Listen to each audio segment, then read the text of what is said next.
नमस्कार, सानवी हेल्दी रेसिपीमध्ये आपणा सर्वांचं खूप खूप स्वागत आहे। आज मी अशी रेसिपी बनवणार आहे जी बिस्किटांपेक्षाही अधिक पौष्टिक आहे। पूर्वी फक्त मोहरमलाच रोट बनवायचे, परंतु आजकाल बेकरीमध्ये सर्व ठिकाणी हे रोट मिळतात। मी आज तुम्हाला अगदी पारंपरिकरित्या रोट कसे बनवायचे हे दाखवणार आहे। तुम्ही एकदा हे रोट बनवून महिना ते 1.5 महिना आरामात स्टोअर करून ठेवू शकता। अजिबात खराब होत नाहीत आणि लहान मुलांना लहान भुकेसाठी हे अगदी पौष्टिक असं खाणं आहे। आजकाल बऱ्याच ठिकाणी रोट मिळतात, परंतु त्याच्यामध्ये रवा, मैदा, साखर तसेच सोड्याचा देखील वापर केलेला असतो। परंतु मी आज तुम्हाला अगदी पारंपरिकरित्या खपली गव्हापासून तसेच गुळाचा वापर करून रोट कसे बनवायचे हे दाखवणार आहे। तुम्हाला ही रेसिपी नक्कीच आवडेल।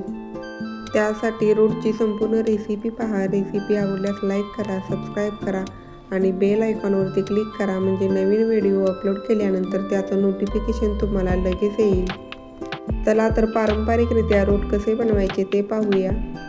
इथे मी 3 कप गूळ घेतलेला आहे। वजनी प्रमाण म्हणाल तर अगदी अर्धा किलो आहे। यामध्ये 1 कप दूध घालायचं आहे आणि संपूर्ण गूळ वितळवून घ्यायचा आहे।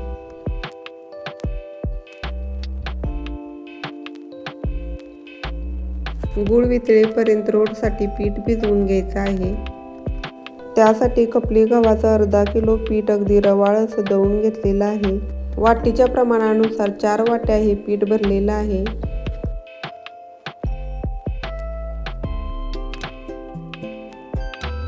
फक्त पाव वाटी बारीक रवा ॲड करायचा आहे। 1 वाटी डेसिकेटेड कोकोनट, अर्धी वाटी काजू बदाम मी मिक्सरला बारीक करून घेतलेले आहेत। पाऊण वाटी मिल्क पावडर, यामुळे खव्यासारखी टेस्ट येते। यामध्ये 8 ते 10 वेलदोडे, 2 चमचे बडीशेप आणि 2 चमचे खडीसाखर घालून मिक्सरला बारीक करून घेतलेलं आहे। आता हे सर्व अगदी व्यवस्थित मिक्स करायचं आहे। पाव कप वितळलेलं तूप घेतलेलं आहे। हे रूम टेम्परेचरचंच तूप आहे। तूप पिठामध्ये सगळीकडे व्यवस्थित चोळून घ्यायचं आहे।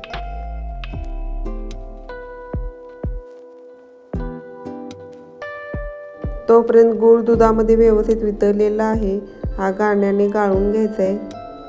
आता पिठामध्ये दूध आणि गुळाचं मिश्रण थोडं थोडं घालत पीठ मळून घ्यायचं आहे।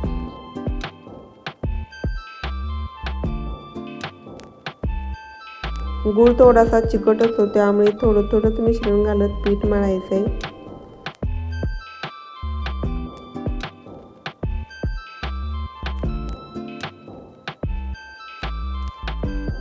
आता पिठाचा घट्ट असा गोळा तयार झालेला आहे। हा गोळा आता आपण एका भांड्यामध्ये काढून घ्यायचा आहे आणि याच्यावरती झाकण ठेवून 1 रात्र पूर्णपणे भिजत ठेवायचं आहे। आता 1 दिवसानंतर तुम्ही ते पाहू शकता, पीठ छान असं मुरलेलं आहे। परंतु हे मिश्रण थोडंसं जास्त घट्ट आहे, त्यामुळे हे मिश्रण पुन्हा परातीमध्ये काढून छान असं मळून घ्यायचं आहे। हे मिश्रण मळण्यासाठी कालचं थोडंसं दूध शिल्लक राहिलेलं होतं, ते मी फ्रीजमध्ये ठेवलेलं आहे। याच्यातील थोडं थोडं दूध घालत आता पुन्हा हे पीठ व्यवस्थित मळून घ्यायचं आहे।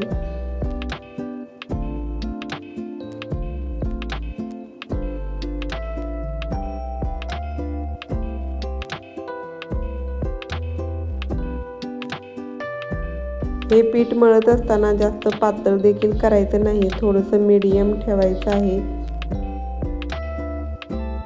हाताला तूप लावून 1 लिंबा एवढा पिठाचा गोळा घ्यायचा आहे आणि त्याच्यापासून आता रोट बनवायचं आहे। रोट बनवत असताना तुम्ही ते पाहू शकता, आता चिरा पडत नाहीत, म्हणजे पीठ अगदी व्यवस्थित तयार झालेलं आहे।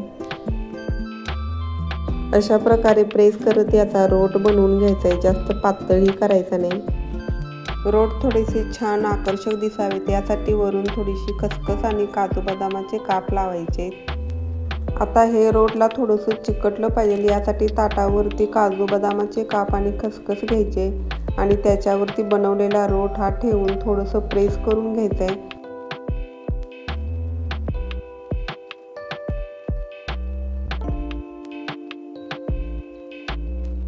अजून एक रोट बनवून दाखवते।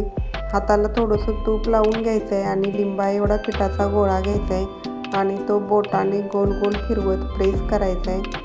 जास्त पातळ करायचं नाही, थोडंसं मीडियमच ठेवायचं आहे।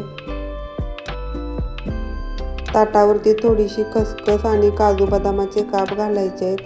त्याच्यावर बनवलेला रोटा ठेवून थोडंसं गोल गोल फिरवत प्रेस करायचं आहे, म्हणजे काजू आणि बदाम खसखस याला चिटकून राहील.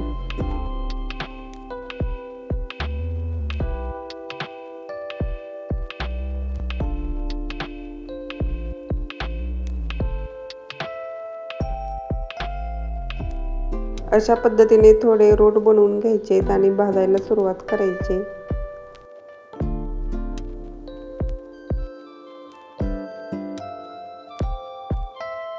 रोट भाजण्यासाठी इथे मी नॉनस्टिक तवा ठेवलेला आहे. याला तुपाने थोडंसं ग्रीस करून घ्यायचं आहे. गॅसची फ्लेम ही पूर्णपणे लो करायची आहे आणि तव्यामध्ये थोडंसं तूप घालून त्याच्यावरती रोट ठेवायचे आहेत. रोट ठेवल्यानंतर त्याला लगेचच हलवायचं नाही. एक बाजू भाजण्यासाठी साधारण 3-4 मिनिट लागतात आणि नंतर मग दुसरी बाजू भाजून घ्यायची. रोट भाजत असताना सारखे उलटपालट करायचे नाहीत, फक्त एकदाच ते पलटायचे.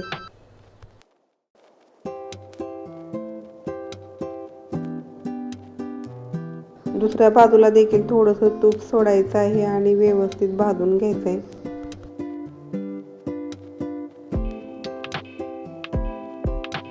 दुसरी बाजू देखील छान अशी भाजलेली आहे.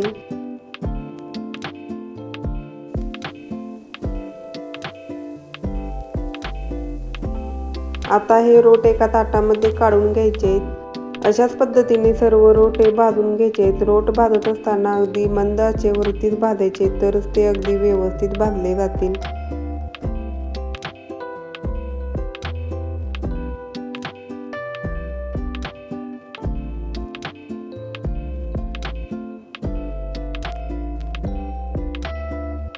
तसेच एक बाजू व्यवस्थित भाजल्यानंतर मगच ते पलटायचे आहेत, नाहीतर ते मोडू शकतात. अशाच पद्धतीने सर्व रोट मी बनवून घेतलेले आहेत. तुम्ही इथे पाहू शकता किती छान रोट तयार झालेले आहेत. सगळीकडून अगदी एकसारखे भाजले गेलेले आहेत. हे रोट बनवताना खपली गव्हाचा वापर केलेला आहे, त्यामुळे हे रोट अगदी पौष्टिक असे आहेत. तसेच मुलांना बाहेरील बिस्किटे देण्यापेक्षा तुम्ही घरी असे रोट बनवून ठेवा. एकदा रोट बनवले की 1-1.5 महिना आरामात टिकतात. मुलांना शॉर्ट ब्रेकला टिफिनला देण्यासाठी ही एक अतिशय पौष्टिक अशी रेसिपी आहे. मला खात्री आहे की रोटची रेसिपी नक्कीच तुम्हाला आवडली असेल, तर एक लाईक करा, शेअर करा आणि कमेंट करा.